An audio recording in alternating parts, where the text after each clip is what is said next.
4 jogos, 4 vitórias, 10 gols feitos, tudo bem, tomou alguns, mas 100% na competição e líder isolado. Vila Nova venceu mais uma vez agora jogando em casa diante da Aparecidense, se consolida no topo da tabela e nessas primeiras 4 rodadas se apresenta como, pelo menos por enquanto, a melhor equipe da competição. Enquanto isso, a Cidinha faz o seu 4º jogo sem vitórias, trocou de técnico, mas apesar de algumas melhoras, o resultado não veio. Então vamos falar de tudo que aconteceu nesse jogo, essa vitória importante, mais uma goleada aí do Vila. E, claro, falar também da derrota da Cidinha, explicar tudo que aconteceu nesse jogo, tudo isso depois da vinheta.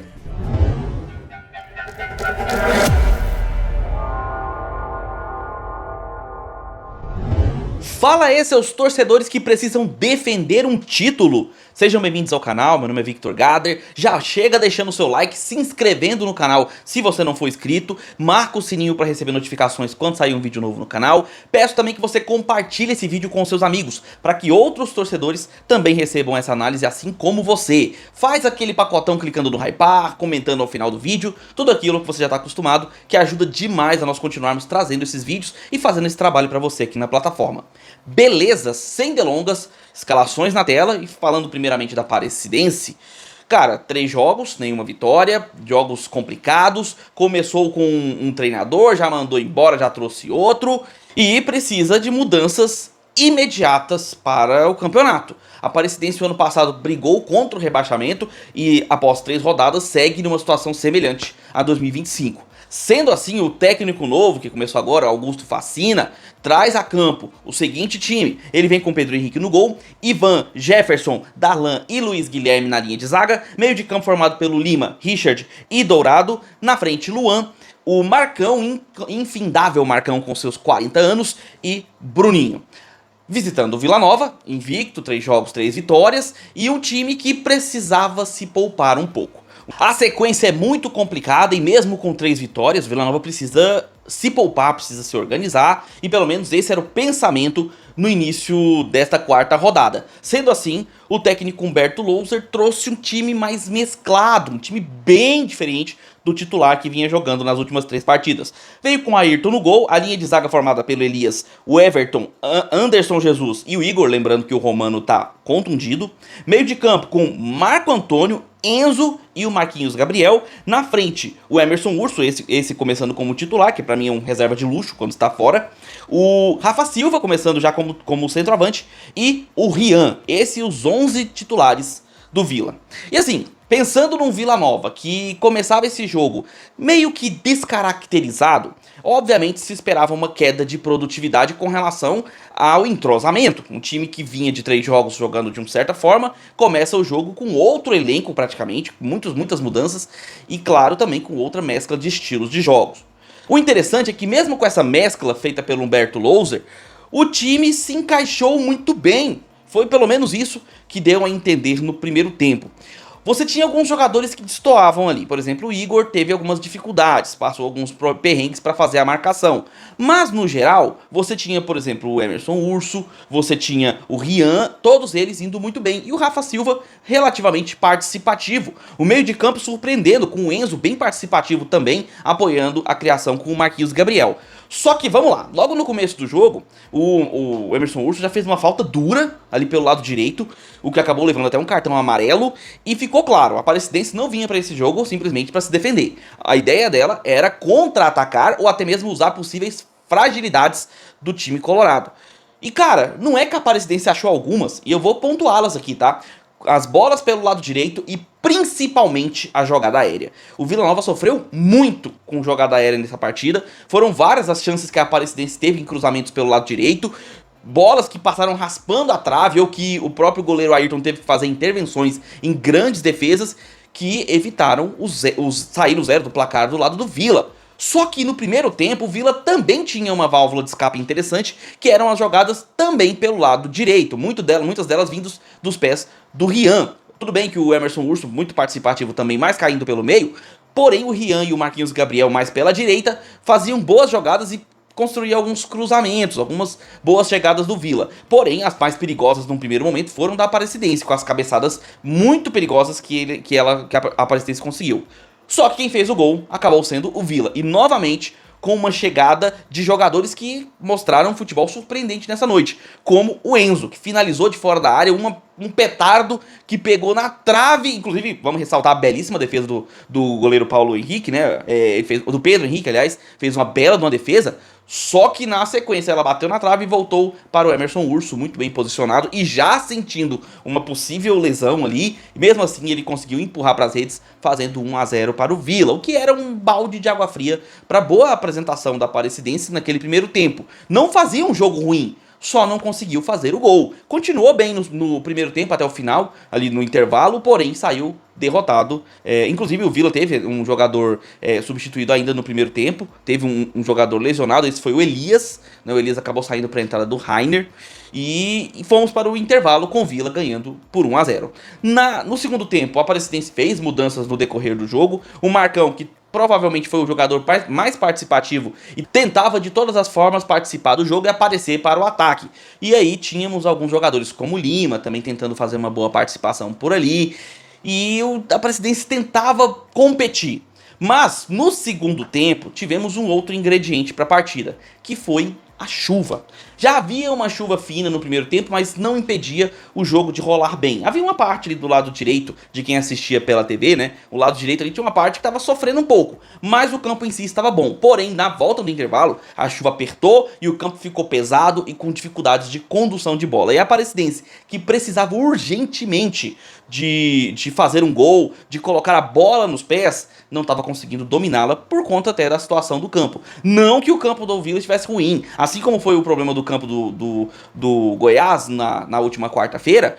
A chuva foi pesada e na parte do segundo tempo ela ficou intensa e mais grossa um pouco, e aí dificultou a bola rolar, que gerou muitas postas por ali, e com isso a Aparecidense não conseguia mais ter a mesma intensidade que teve no primeiro tempo.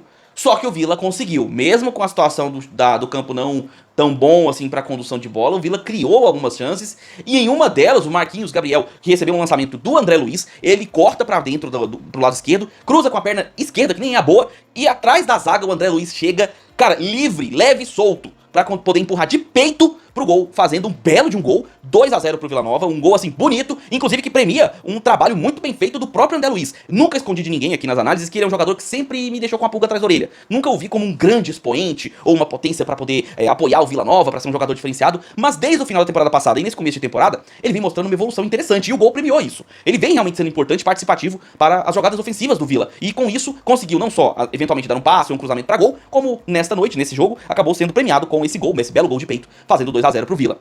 E com isso a Aparecidense perdeu muita força. Ainda tentava as jogadas pela direita, ainda tentava as chegadas. O Vila tinha problemas defensivos claros, principalmente na bola aérea, sofria muito com esse quesito, com esse ponto positivo da Aparecidense, que conseguia trabalhar muito bem a bola por ali. Mas a Cidinha, mesmo com a entrada do Rafael Luz, não conseguiu mais agredir tanto quanto tinha sido no primeiro tempo. E o Vila ainda conseguiu um terceiro gol numa cobrança de pênalti, uma falta muito boba, por sinal, dentro da área da Aparecidense. O jogador da Aparecidense não conseguiu dominar a bola, e aí ele acabou tocando o atacante vilanovense quando ele dominou.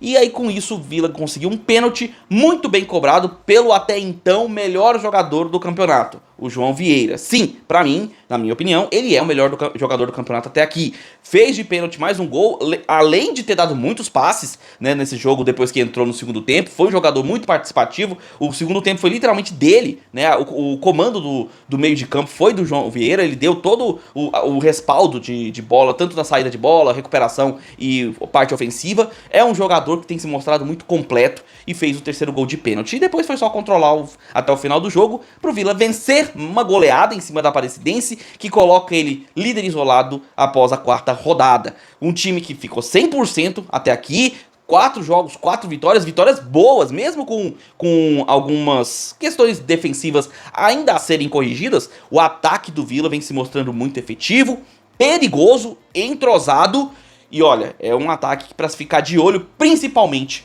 pro jogo do fim de semana. Afinal, o Vila tem um clássico em casa diante do Atlético, que perdeu na última rodada por 3-1. Então assim, o Vila chega muito encorpado, muito confiante para enfrentar o Atlético em seus domínios. O jogo vai ser no Oba e certamente a torcida do Vila vai em peso para poder empurrar o time nesse clássico para buscar ainda a manutenção desse 100%. Já a Aparecidense, a situação complica. Mesmo com a troca de técnicos e até uma certa melhora, as deficiências defensivas ficaram claras. A Aparecidense peca em alguns momentos, principalmente na marcação da entrada da área, dificulta muito a marcação dos zagueiros, já que não há uma pressão na entrada da área para evitar cruzamentos, finalizações de fora da área, jogadas na entrada da área. A Aparecidense dá muitos espaços. Inclusive o Vila teve várias outras chances, como bola no travessão, como cabeçada perigosa, chute de fora, muitas oportunidades de cruzamento o Vila teve durante esse jogo, graças a essa marcação muito espaçada próxima da área. É preciso corrigir isso imediatamente, porque o campeonato é curtíssimo e se a Aparecidense não acordar pro que tá acontecendo dentro de campo, pode correr sérios riscos de acabar rebaixada no Goianão. E ninguém quer ver a Cidinha, já um time tradicionalíssimo, time que chega em finais de campeonato, finais de Goianão, que é campeã da Série D, ninguém quer ver essa equipe na segunda divisão do nosso futebol goiano. Eu quero a sua opinião, torcedor da Aparecidense. O que você tá achando da Cidinha? O que fazer para melhorar esse time? A chegada do Facina te traz uma boa esperança? Mesmo com a derrota de 3-0, para mim o Aparecidense não fez um jogo ruim. Só mesmo acabou derrotado por um time que estava tecnicamente melhor. O que você viu de positivo e negativo nesse jogo? Você, torcedor da Aparecidense, traz aqui pros comentários, coloca aqui nos comentários que eu quero saber. Você, torcedor do Vila, como chega para esse clássico do fim de semana? O Vila vai enfrentar o Atlético que vem de uma derrota e o Vila mantendo 100%. Como chega o Vila para essa decisão, né? Esse clássico decisivo, esse clássico importantíssimo no Oba. Acredita que o Vila chega como favorito por conta dessa situação? Ou o clássico não tem favorito? O que você espera para esse fim de semana? Coloca aí também nos comentários a sua opinião que eu quero saber. A análise do jogo continua com o seu comentário aqui embaixo, beleza? Já vai deixando o seu like, se inscrevendo no canal, marcando o sininho para receber as notificações quando sair vídeo novo no canal. E eu peço que compartilhe esse vídeo com seus amigos, para que outros torcedores também recebam essa análise assim como você. E quando você clicar no like ou arrastar a descrição para o lado, você vai ver o botão de hypar. E eu peço que você clique nesse botão. Ele ajuda demais a fortalecer o trabalho, engaja mais a galera para vir aqui curtir o canal. Não custa nada, zero para você, é um cliquezinho de menos de um segundo e ajuda todo mundo, inclusive você, a trazer mais torcedores como você aqui pro canal. E caso você queira participar do grupo de membros, ajudar o canal a continuar funcionando e ainda ganhar muitos benefícios, se inscreva aqui como membro do canal, se torne membro, assine o canal. A partir de apenas R$ 1,99 você ajuda o canal e ainda entra no grupo do WhatsApp do Gader Futebol Clube, onde você tem notícias 24 horas por dia, tudo sobre o mercado da bola, as negociações do seu time do coração, as negociações do mercado como um todo, eu sempre coloco por lá. Além disso, tem conteúdos exclusivos, antecipados, tabela de jogos e esportes, para você saber onde assistir seu esporte preferido, seu time do coração, o horário, o streaming, o canal que vai passar, tudo a gente coloca por lá também, além de piadas, memes, figurinhas, aquilo que você está habituado em grupos de futebol, mas dentro do âmbito esportivo. Afinal de contas, é um grupo para você se informar, mas também para se divertir. Tudo isso a partir de apenas R$ 1,99. Beleza? Vou ficando por aqui. Nós nos vemos nos próximos vídeos. Um abraço de torcedor para todos vocês.